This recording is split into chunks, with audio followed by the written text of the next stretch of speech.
Badhaatu. Lubbu Oo. dura laali ilma seenet abbaa badhaasoo haadha badhaatu waliin jennaan haadha badhaasoo waliin jechaa turre jai. Eeshi. Amma gaa saalfannee badhaatutti jijjiirre badhaasoo irraa. Wayya ende. Immoo akkana naan jaa doktorri dhaggeeffadhu. Ijaajai. Eeshi. Tiiji nama tiktokii hojjetti yaada tiktokuma san seeta silaa tigisee duraa san naan jaa.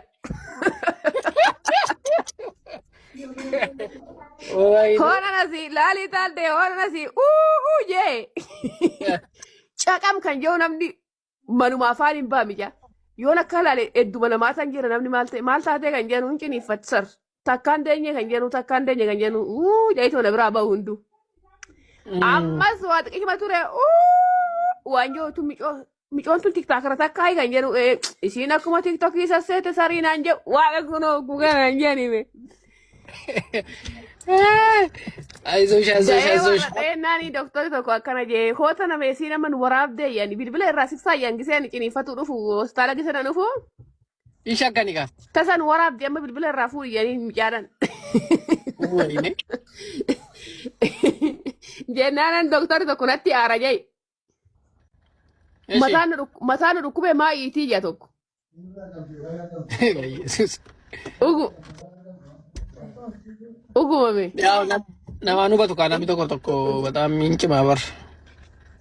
Uguma barrabbi be Yesuus farra ulfaata. Filkii nama 8 dayeessan yaabbe. Gaafa namicha dha. Gaafa namicha dabali naman godhu malee gaafa takka turan das namadha. Jedhani ka. Gawa kayo galada jarab dari. Wa galada. Maali nunis galada alchaan jadi kan. Isin marra ko qaba maal lubbu ko na dhukkuba moo maali jettu mixiriin na qabeettu moo miixan na qabeettu gaafa argitan argattanii bakka ulfa da'uuf taatiniitiin ta'ii malee maali nuyi haati cinqiiti.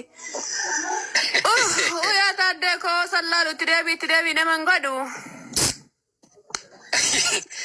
Si. Doktora tokkotu mucaa wayichin sifatteetu mana yaalaa. Assalamu alaikum warahmatullahi. Namoonni hedduun keessaan gaafii maatiidhaa na gaafataa turtanii gaafichis maalidha? Qorsaa ani haadha manaatii yeroo wajji ciisu fedhii naaf hin guuttu yookaan immoo akkan fedhutti nan gammachiistu garuu immoo isii dhiiseellee fuudhuu hin barbaadu asirratti yaadanuuf kennii jettaniirtan jechuudha. Gaafii keessaniif galatoomaa jecha yaanni jalqabarra jechuu barbaade maalidha? Namoonni tokko waa'ee walitti dhufiinsa haadha manaatiif abbaa manaa kana waliin ciisichaa jechuudha. Safuudha jettanii ni yaadda yoo ta'e maaltu jira asirratti namni tokko akkaataa maatii ofii itti gammachiisu gaafatee baratuun akkaataa ofii isaati itti gammadu gaafatee baratuun safuudha miti.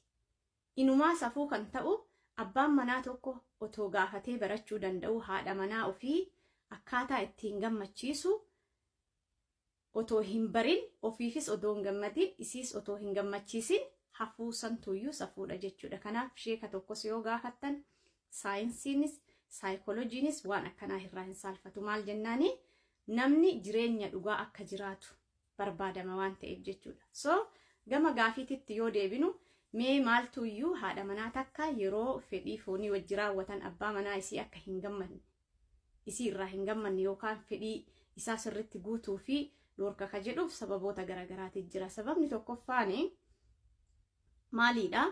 Dhiiraaf shamarri uumamaan garagara. Fedhiin dhiiraa dafee itti dhagahama. Fakkeenyaaf akka iswiichii ifaadha. Maabiraa fi maaxifaa ifaadha jechuudha. Xaqqiyoo goote ni ifaa, xaqqiyoo goote ni dhaama. Akkasidha dafee qaamni dhiiraa jechuudha. Ka shamaraa garuu faallaa saniiti. Akka fakkeenya kaawiyyaa uffataan tokko sanii kana jechuudha. Kaawiyyaa elektirikis sakkaatee xiqqoo eeguu qabda haga inni oo'uuf. Kanaaf qaamni shamaraas haga oo'uuf eeguu qabda.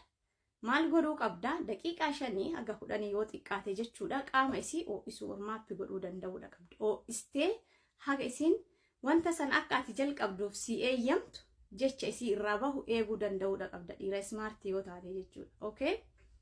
Kun fedhii foonii akka isii yeroo si waliin raawwattu dabalaa akka dhufu taasisa. Okay?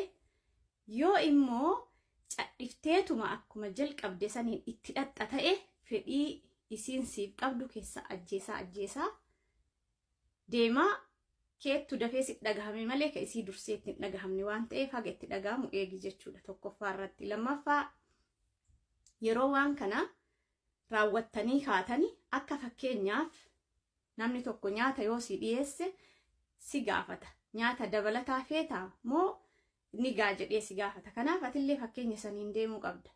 Haadha manaa ta'e takka fedhii isii guutame moo hin guutamne gaafachuu ni danda'uudha qabda. Iftoomina barbaachisaa jechuudha. Baay'izawee waan kanarratti namoota yeroo baay'ee wal dhossaadhaan deeman turakkin akkanaa kanaaf saaxilama waan ta'eef.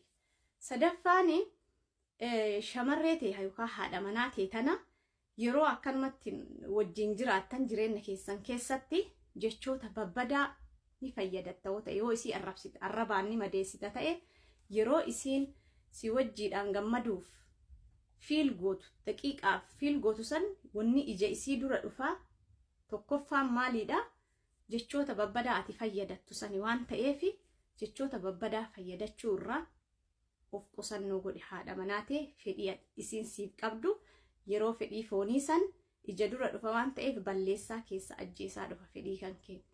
Ammallee kan biraa yeroo ulfaa abbaan manaa tokko haadha manaa isaa tiriit godhuu yoo hin dandeenye akka gaarii jechuudha. Fakkeenyaaf yeroo sanitti shamarran hormoonii isaanii ni jijjiirama, ofiin lolanii nama arguu jibbanii, nyaata hojjechuu jibbanii, waa hundi isaanii waan jijjiiramuuf yeroo sanitti akkuma isiin dhufte sanitti ati tiriit godhuun yoo hin dandeenye yoo isiin lolte yoo ati bileem gootee yoo komatteen yoo deebistee kaloltuun ta'e wanni sun eega darbee boodallee yeroo isiin fedhii foonii si wajjiin raawwachuuf deemtu waan yeroo ulfaati gootuun santu keessa isii dhufaa hubannoo isiif dhabuu santu keessa isii dhufaa akka isiin si wajjiin hin gammanne fedhii harkaa balleessaa dhufa. Kanaaf si gammachiisuu dadhabdi. Kan biraallee dahumsa booda jechuudha. Dahumsa booda shamarran yeroo baay'ee sekshuwalii aktiivii miti. Hormooniin shamaraa dafee aktiivii hin ta'u 4 weeks to 6 weeks jedhan ogeeyyonni fayyaa jechuudha. Torbaan 4 haga torbaan 6 fi sanii ol haga isiin aktiivii taatutti eeguu ni qabda. Yoo yeroo sanittis fedhiidhaaf ka cinqituun ta'e fedhii siif dhabaa dhufti jechuudha yeroo kaan. Kanaaf of eeggannoo barbaachisaa jechuudha. Shamarran bultii keessatti especially yeroo daa'imni dhufuuf yeroo ulfaa tiriit yoo hin godhamne wantoonni akkanaa kunniin baay'inaan argamu waan ta'eef sababoonni amma isinii hime kunillee baay'eedha keessa jira waan ta'eef wantoota kana hundaan waan wal qabate waan ta'eef wanni kuni gammachuu keessan jireenya keessan xiqqeessaatiin dhufa waan ta'eef waan kanneen irra xiyyeeffachuun dhugatti jireenya bultii keessan kan wajjin gammaddan jijjiiruu danda'a. Baay'ee jijjiiruu danda'a. Waan kan itti fayyadamaa. Namoonni yaada qabdanis yaada keessan komentii irra naa dhiisaa. Mana kanas foloo godhuudhaan guddisaa. Mana barnootaati waan ta'eef akkasumallee sheer godhuudhaan viidiyoo kana wal biraan gahaa. Thank you. Ergoggoo tokko kanaati daa'ima godhattanii amma ji'a 3 daa'imni keessa.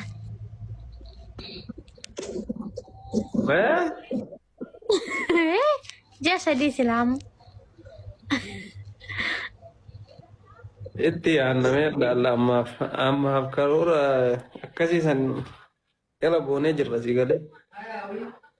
Haa ta'u bakka ammas soo ta'e numa eegganna nuyi das nu heddeetuma eegganna. Abdiilleen kunnuu anilleen uummanni koomentii na duuba jiranilleen hundi isaaniitu faamiliin keessa muuluun abdumaan eegganna.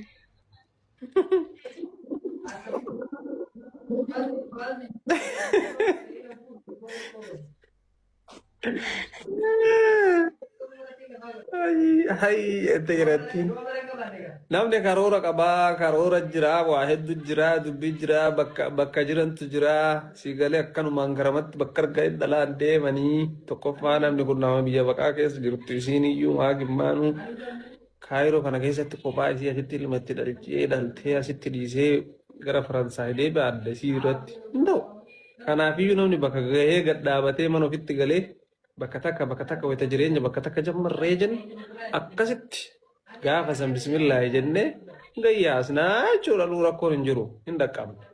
Gana ijoollee deennaa hoo mindannoo walitti dabalamnaan dulloomnee qaata gajjenne isinif fakkaate wannaan ta'e waxxaati wallahi ganaa fiinee hin quufne nuyyuu isinii galee.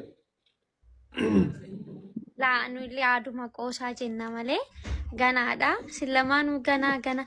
Amma koo isin ganaa biyaasi waggaa 3 waggaa 4 booda uumamaadha daa'imaa ta'an hin dabbaran amala isaan barana samma isaan baranas akkuma addisiititti jaalallee addisii walii ta'u egerellee akkuma sana maaliif isaan ishiinis jaarti miti innillee jaarsa miti gini walirraa deemtu bassuma amulti ijaamtu raafa dasnameettu baay'ee maal taata warri koomanteen maalan jedhe dasnameedhuun jedhe malee